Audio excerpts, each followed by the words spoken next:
2026 সালের ডাক্তারির নিট পরীক্ষার question paper leak.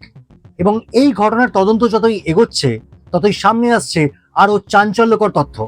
ওই তরুণ রাজস্থানের সিক্রে থেকে নিট পরীক্ষার প্রস্তুতি নিচ্ছিলেন।